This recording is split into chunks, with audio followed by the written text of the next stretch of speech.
Boa noite, pessoal. Eu vim apresentar o projeto 3 da disciplina de circuitos digitais, que consiste em a gente desenvolver um contador inteligente, que consegue tanto contar para cima, no caso, incrementando valores, contar para baixo, ou seja, decrementando valores, a partir de um passo que o próprio usuário vai inserir, né, por meio de uma das entradas do contador. E também vai conseguir reconhecer, né, os valores de máximo e de mínimo da contagem. Então, vamos lá. O grupo aqui é composto pela Marissa Damares, a nossa líder, o Renato, o redator, o Matheus Rodrigues, o debatedor, Francisco Paiva, videomaker, e a Tainara Maria como auxiliar.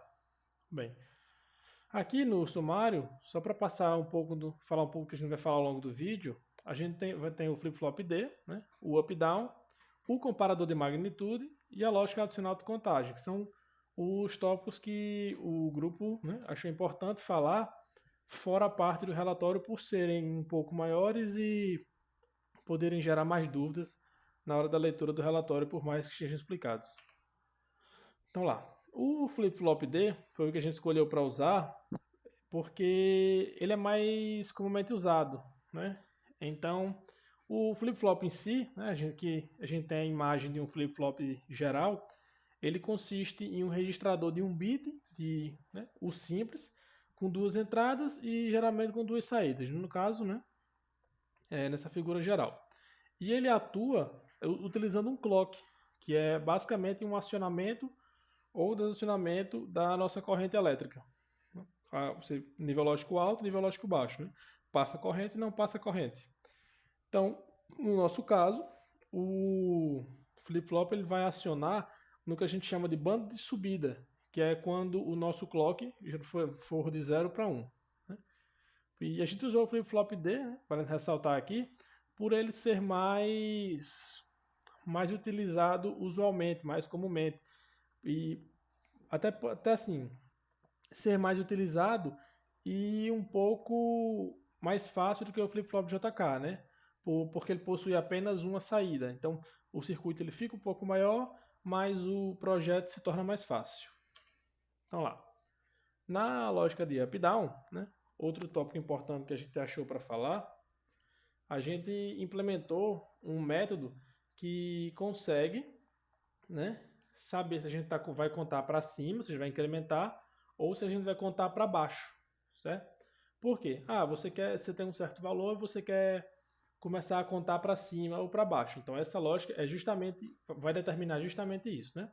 Então, como eu falei aqui, ela determina se a contagem vai ser crescente ou decrescente a partir dos limites máximo e mínimo, né? Que vai ser o Q0 regmin ou o Q0 regimax. E ela vai ajudar também a setar os valores quando a nossa contagem chegar no limite mínimo ou no limite máximo, que é o que a gente vai ver quando chegar na lógica adicional da contagem. Né? E para esse up-down, para ele determinar a contagem crescente ou decrescente, e para essa contagem acontecer, um fato que vale até ressaltar é que foi usado o complemento A2, porque o usuário, quando ele inserir o passo no sistema, que ele for acionar o up ou down, se ele quiser que essa contagem seja decrescente, né, mesmo ele inserindo um passo com um número positivo, a gente vai usar o complemento a 2. Então, que a gente vai negar todo um número e somar um. Então, nosso passo vai começar a ser negativo. A gente vai estar somando um valor negativo no contador. Certo? Bem, agora o próximo componente que a gente achou importante para complementar também o up-down foi o comparador de magnitude. Porque, como eu falei, o comparador de up and down, ele ajuda a gente a saber se a gente está no nosso limite, né, ou se a gente está no nosso mínimo. No caso, o limite máximo ou o limite mínimo.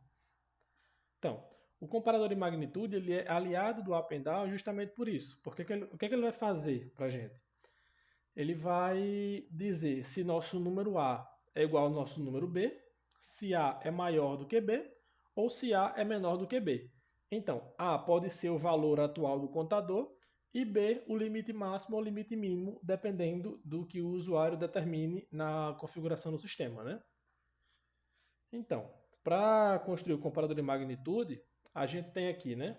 São três circuitos, né?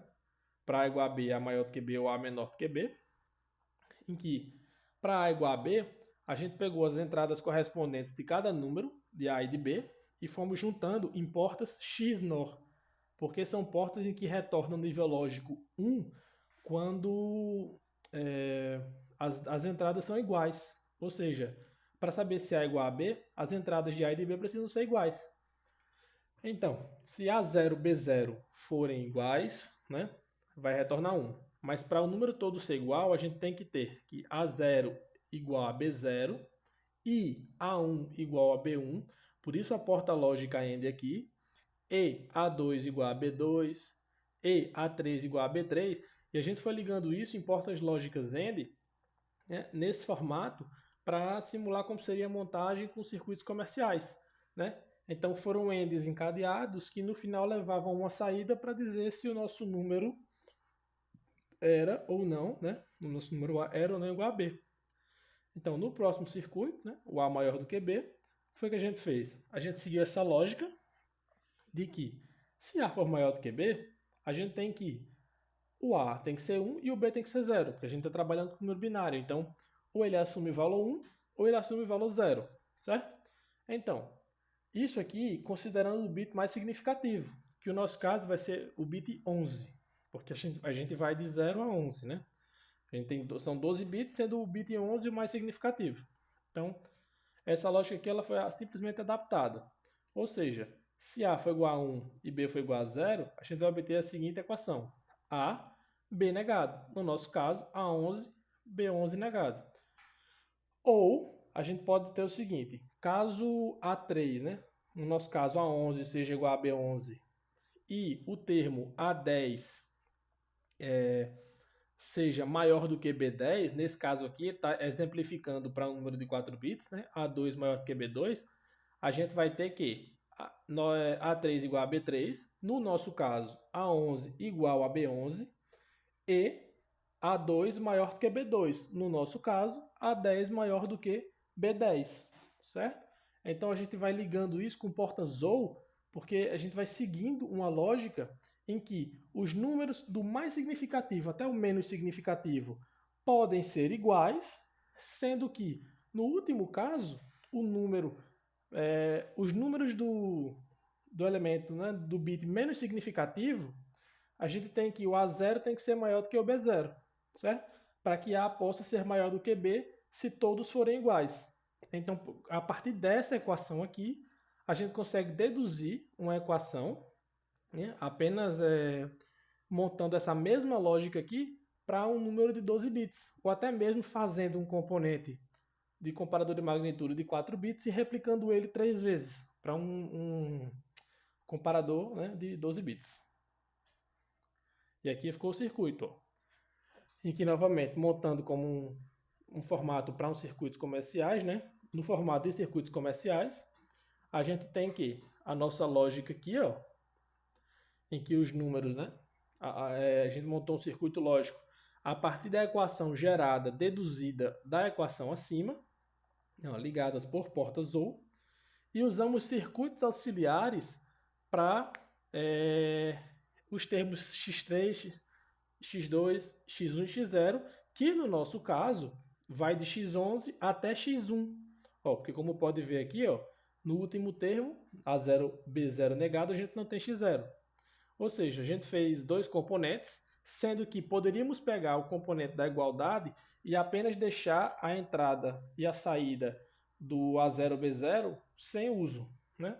Então a gente fez um componente para isso, ó, componentes auxiliares, e um componente para fazer essa representação daqui, ó. x3 e x2, x3 e x2 e x1, que no nosso caso seria de x11 e x10 e x9 e x8 até x11 e, seguindo a lógica de Enders, até x0. Ó, tá aqui os componentes. O primeiro é basicamente o componente de igualdade retirado a porta para A0, B0, ou seja, poderíamos reaproveitar o primeiro componente de igualdade. E o segundo são o componente dos ANDs, né? Que você pega o sinal da saída, coloca uma nova porta AND e vai fazendo isso até o componente S1, né? Porque como a gente viu, você não vai ter isso para o bit menos significativo.